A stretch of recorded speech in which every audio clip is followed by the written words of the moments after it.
بسم اللہ الرحمن الرحیم۔ کسی بھی چیز کو حلال کہنا یا حرام کہنا اس کا تعلق ہمارے جذبات کے ساتھ نہیں ہے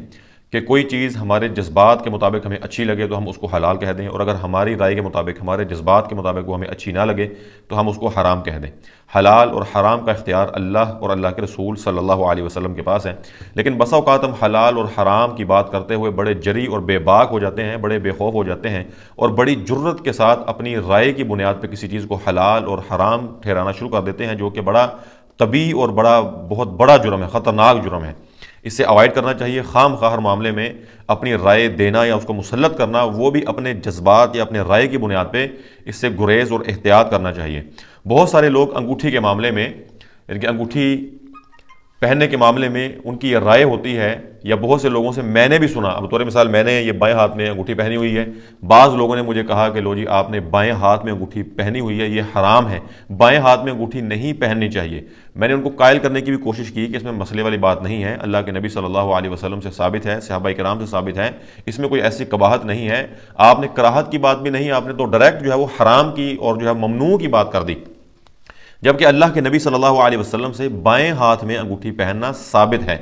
صحیح مسلم کی روایت ہے، حضرت انس رضی اللہ تعالیٰ عنہ فرماتے ہیں کان خاتم النبی صلی اللہ علیہ وسلم فی ہذہ واشار الی الخنصر من یدہ الیسری۔ حضرت انس رضی اللہ تعالیٰ عنہ فرماتے ہیں کہ اللہ کے نبی صلی اللہ علیہ وسلم کی انگوٹھی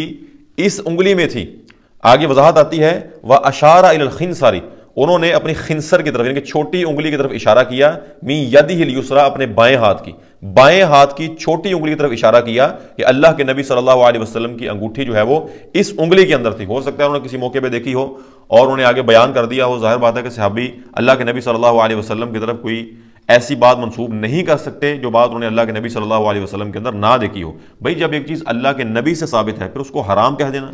اس کو ممنوع کہہ دینا، یہ کتنی بڑی جسارت ہے۔ اور اسی طرح سنن ابی داود کے اندر عبداللہ ابن عمر رضی اللہ تعالیٰ عنہما کا عمل ملتا ہے، کان یتختم فی یسارہ، کہ ابن عمر رضی اللہ تعالیٰ عنہما بائیں ہاتھ میں انگوٹھی پہنتے تھے، تو بائیں ہاتھ میں انگوٹھی پہننا ثابت ہے۔ اب ان سے بڑھ کے کوئی حوالہ نہیں ہو سکتا، اس سے بڑھ کے کوئی دلیل نہیں ہو سکتی۔ اب ایک چیز اللہ کے نبی سے ثابت ہے، صحابہ کرام سے ثابت ہے، پھر اس کے بارے میں محض یہ سمجھنا کہ یار یہ بایاں ہاتھ ہے، بائیں ہاتھ جو ہے وہ استنجا کے لیے استعمال ہوتا ہے، اس میں یہ انگوٹھی پہننا یہ درست نہیں ہے، یہ ہمارے جذبات ہیں۔ لیکن جذبات کی بنیاد پہ آپ نہ حلال کو حرام قرار دے سکتے ہیں اور نہ ہی حرام کو حلال قرار دے سکتے ہیں۔ اس کا تعلق شریعت کے ساتھ ہے، اور شریعت نام ہے قرآن کا اور حدیث کا۔ جب تک آپ کے پاس قرآن و سنت سے کوئی دلیل نہیں ہے تو اللہ کا واسطہ ہے اتنی بڑی جسارت نہ کریں کہ آپ یہ کہنا شروع کر دیں یہ حلال ہے یہ حرام ہے، کل کلا کسی اسی بات سے پکڑنا ہو جائے۔ اللہ رب العزت ہمارا حامی و ناصر ہو۔